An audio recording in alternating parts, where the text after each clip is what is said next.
अस्सलाम वालेकुम, doctor Arshad Mahmood here. आज की इस वीडियो के अंदर हम वालिदैन के एक इंपॉर्टेंट क्वेश्चन को डिस्कस करेंगे जो बार बार हमसे पूछते हैं।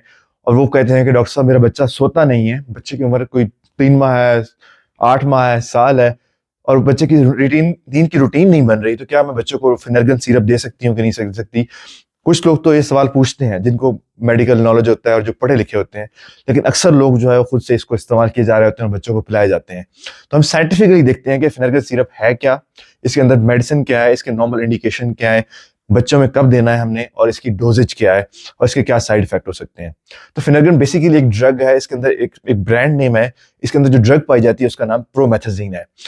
ये एक एंटी हिस्टामीन है, यानी हिस्टामीन के अगेंस्ट काम करती है। और हिस्टामीन का पता है आपको कि जो ऐसी दवाइयां होती हैं जो हमें एलर्जी के इस्तेमाल की जाती हैं, और इनका साइड इफेक्ट ये है कि इनकी सिडेशन आती है, तो बाज़ दफ़ा हम इस सिडेशन यानी नींद के आने के साइड इफेक्ट को हम एज ए इफेक्ट भी यूज कर सकते हैं।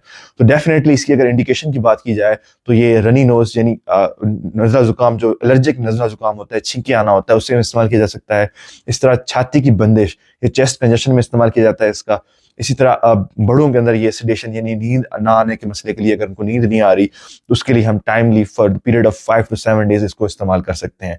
तो ये नॉर्मल इसकी इंडिकेशन है, यानी ये एलर्जिक कफ में इस्तेमाल हो सकता है, ये रनिंग नोज में इस्तेमाल हो सकता है, फ्लू में जो एलर्जिक फ्लू है उसमें इस्तेमाल किया जा सकता है, एलर्जिक कफ में इस्तेमाल किया जा सकता है, और इस तरह सिडेशन में बड़ों के अंदर 5 to 7 डेज के लिए इस्तेमाल किया जा सकता है। अब इसकी कंट्रा इंडिकेशन क्या है?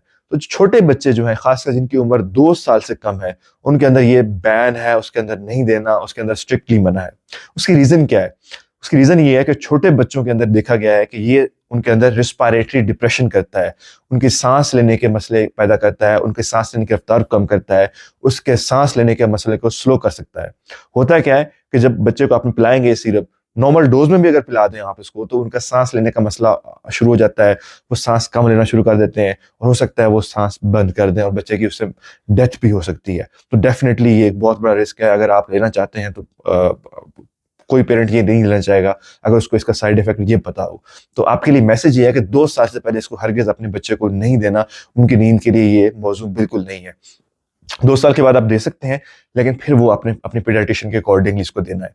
इसी तरह जो ब्रेस्ट फीडिंग मदर है, कि जो माएँ बच्चों को अपना दूध पिला रही हैं, उनके लिए बैन है कि उन्होंने खुद सिरप नहीं इस्तेमाल करना। इस तरह अगर वो प्रेग्नेंट है, वो बच्चा एक्सपेक्ट कर रही हैं, उनको हामला है, तो उन्होंने भी ये सिरप इस्तेमाल नहीं करना। ये 2 शक्लों में आता है, एक सिरप फॉर्म है 5 mg पर 5 ml, और एक टेबलेट है जो 10 mg की आती है। तो अगर आपका बच्चा बड़ा है, मतलब उसकी उम्र 2 साल से 5 साल तक की है, तो इसको आप 1 चम्मच सुबह दोपहर शाम दे सकते हैं। और अगर आपका बच्चा 6 साल से ऊपर है तो उसमें सिरप भी दिया जा सकता है, उसमें 2 चम्मच हो जाएंगे सुबह दोपहर शाम, या आप गोली दे सकते हैं, जो गोली होगी 10 mg की, और एक गोली सुबह दोपहर शाम। और उसकी इंडिकेशन आपका डॉक्टर आपको बताएगा, और उसमें ज़्यादातर इंडिकेशन यही एलर्जिक सिम्टम्स की होती है कि अगर बच्चे को एलर्जी के मसाइल हैं, फैमिली हिस्ट्री ऑफ एलर्जी है, उसको रनी नोज है, एलर्जिक कफ है, एलर्जिक चेस्ट है, तो उसमें आप दे सकते हैं। लेकिन 2 साल से पहले आपने सिरप को हरगिज बच्चों को इस्तेमाल नहीं करना। बच्चों का सांस लेने का अमल मुतासर हो सकता है, और बच्चे सांस लेना छोड़ सकते हैं, इससे बच्चे की डेथ भी हो सकती है। तो दूसरों तक ये ज़रूर इंफॉर्मेशन पहुँचाएं, क्योंकि हमारे अक्सर वालिदैन बगैर जाने, बगैर पता कि ये इस सिरप को इस्तेमाल कर रहे होते हैं, और इस तरह के बच्चे हमें इमरजेंसी में मिलते हैं जिनको इसकी over doses, even normal doses से भी ये मसाइल देखने में नजर आते हैं। Thank you.